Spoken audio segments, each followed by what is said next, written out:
அனைவருக்கும் வணக்கம். இப்போ பிடிக்கரணையில் ஒரு குழம்பு போட்டிருப்பேங்க. அந்த குழம்பு பார்க்காதவங்க பார்த்துருங்க. அதே பிடிக்கரணையில் தான் இன்றைக்கி ஒரு தவா தோசைக்கல்லில் நம்ம எண்ணெயில் போட்டு பொரிக்கலாம். எண்ணெய் இப்போ ரொம்ப ஜாஸ்தி சேர்க்க வேணாம் அப்படிங்கிறதால எல்லாமே தோசைக்கல்லில் தாங்க பொரித்து எடுக்கிறேன். 2 பக்கமும் எண்ணெய் ஊற்றி நல்லா பிரட்டி சிம்லேயே வச்சு வேக வைக்க வேண்டியதான். இந்த கருணக்கிழங்கு அல்லது காராக்கரணையில் ஒரு கரகரப்பு இருக்குங்க. அதுக்காக கொஞ்சம் தக்காளி புளி பேஸ்ட்டு அது புளிக்கு நான் கரைச்சி தான் ஊற்றிருக்கிறேன். இப்போ இதுக்கு தேவையான எல்லா பொடிகளுமே போட்டாச்சு.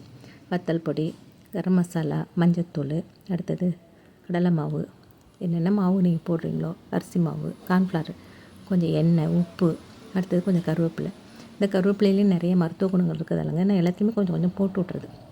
இது சும்மா வீடியோக்காக இல்லை, அதோட சத்துகள் சேரட்டும் அப்படிங்கிறதால இப்படி போட்டு விட்றது. இப்போ இது எல்லாமே நல்லா கலந்து விட்டுட்டுங்க. வேக வச்ச கருணக்கிழங்கு, இந்த கருணக்கிழங்கு பற்றி பேசணும்னா நம்ம வாங்கி ஒரு வாரமாவது இருக்கணுங்க. குறைச்சலாக 10 நாளாவது இருக்கணும். இப்போ 1/2 கிலோ கிழங்கு வாங்குகிறோம்னா அது கண்டிப்பாக ஒரு வாரம் கழித்து பார்த்திங்கன்னா ஒரு 350 கிராம் இருக்கும். அந்த அளவுக்கு அதில் உள்ள அந்த ஈரம் வாடி நல்ல அந்த டேஸ்ட் ரொம்ப நல்லாயிருக்கும். ஃப்ரெஷ்ஷாக பண்ணினீங்கன்னா கரகரன்னு இருக்கும். நான் அன்றைக்கி குழம்பு வைக்கும்போது 600 கிராம் வாங்கி வச்சுருந்தேன். அதாவது நம்ம எடுக்கிற கிழங்கு வெயிட் போட்டோம்னா கடையில் வரும்.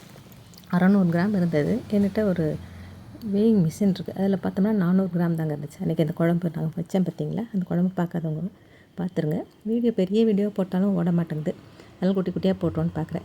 இந்த வீடியோ பிடிச்சிருந்தா சப்ஸ்கிரைப் பண்ணுங்கள், லைக் பண்ணுங்கள், ஷேர் பண்ணுங்கள்.